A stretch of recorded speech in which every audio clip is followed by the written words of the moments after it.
Hi everyone! Welcome back to my channel. My name is Jolly. So I haven't really done a video like this in a long time. I'm so sorry if you can't hear me that well. I'm gonna try to speak louder.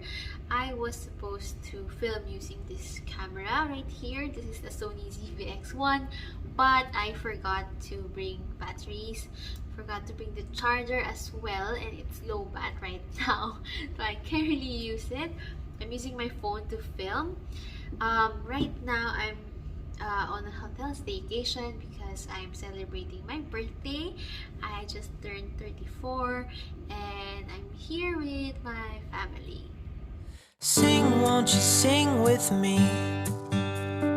Leave everything for me. Stay the night. Oh, miss your flight.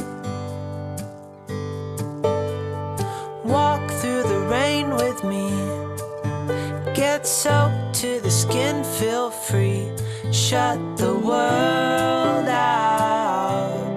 Let's hang out. Oh, I used to see in colors, now it's gray.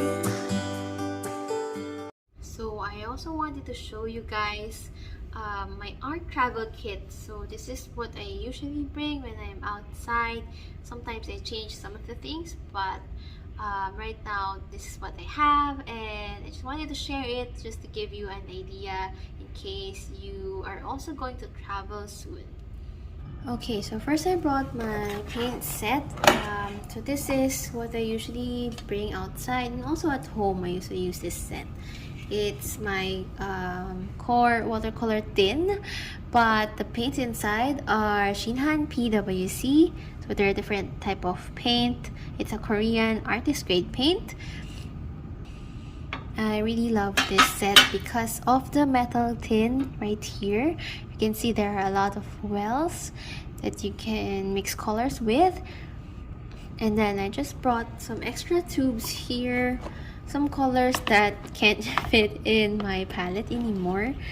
So I just have this small plastic organizer, which is really useful because sometimes you lose tubes like this, so it's really best to keep it in an organizer.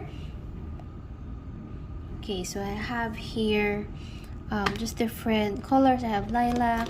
This is one of the colors that I have been using recently. It's John Brilliant. But you can easily achieve this with just gouache and a bit of yellow paint.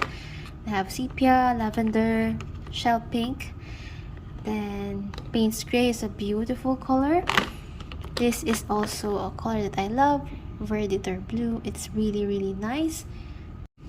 Then I have here My Mary Blue. This is Potter's Pink. I love this pink color because it's muted, and sometimes it's difficult to achieve a muted pink color, so it's nice to have just a color that's already made for you. Something I forgot to include here is white gouache, so next time I will bring that. Okay, so it's also super handy to have brushes like this. It's called a travel brush.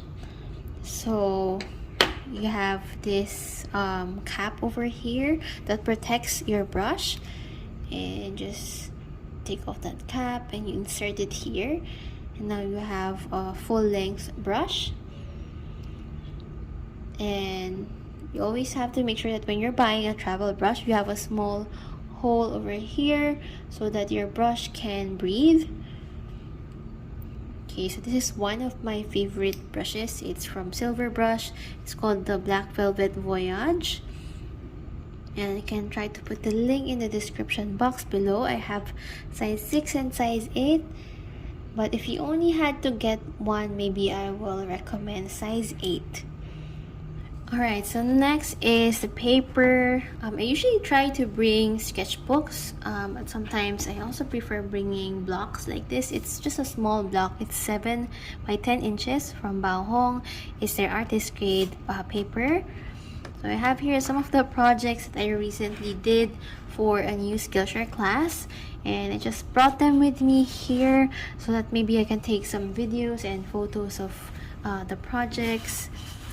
Okay, so let's take that away. Then I have here my block. So just in case you don't know what a watercolor block is, so this block is glued all over, so it has glue right here except for one area. And when you're done painting, you just slide off that sheet using a palette knife or a cutter. And the reason why it is glued on all the sides is because you don't want the paper to warp or to be wrinkly while you're painting, because you have a lot of water on the paper.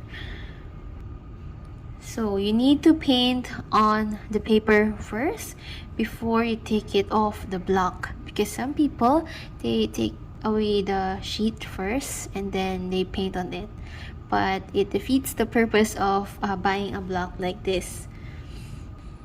Okay, so I'm just gonna show you another one that I brought with me. So this is the Etcher Lab accordion sketchbook. So it looks like this. It's actually quite cool. It looks like this. It's like a single sheet of paper that's folded. So if you're into landscapes, I guess this would be perfect for you.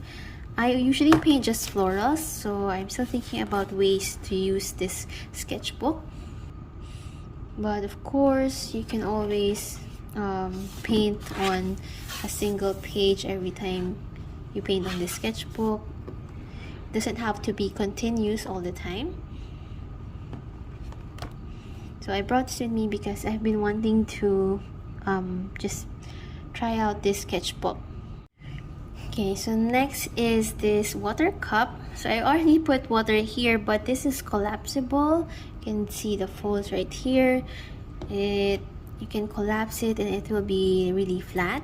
And then you have a lid over here. It's very handy. This one was gifted to me from Hanemule, from this brand. This is a paper brand, but you can easily find other collapsible cups for sometimes for camping, or from other brands. I think Fiber Castell has a collapsible cup, so you can also check that out. But I usually bring this so that I can just wash it off, dry it, and then store it again. Okay, I forgot something. This is also something I use all the time for my paintings. It's an acrylic pen. This is a white acrylic pen, and let me show you the inside. Okay, so this is really handy when you want to add some highlights, some other details on your paintings. Then I recently just bought this organizer. It's not really for painting, but it's just a simple mesh organizer just to keep all the things in place when I'm traveling. Alright, so that's it for my art travel kit. I hope that it was helpful to you guys, to give you an idea of what you can bring outside when you want to paint. Okay, so now let me show you a new tripod that I just bought, and I wanted to share it with you guys because I think it might be helpful for some of you who want to like paint and film your paintings. So this is the Joby Podzilla. I got mine in a medium size and I bought it for 2,000 pesos. I checked on Amazon and it's about $44. You can check out the link in the description box. I really love how sturdy this feels. It also has this ball head. I noticed that it was also easy for me to bend the legs of the tripod, and yet it's still sturdy enough. I love this because it's also very easy to move it around, change the angle. And I'm quite surprised that I can even do a top view angle using this small tripod. I also decided to get this tripod because I want to bring it whenever I travel outside. Let me show you the clip when you're filming from this angle. So this is the clip. I think it looks good for filming close-up videos. And you can even attach a small camera to this tripod.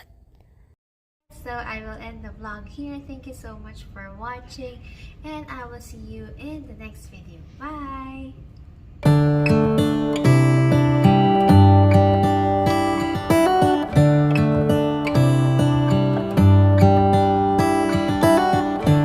come the stars come to shine.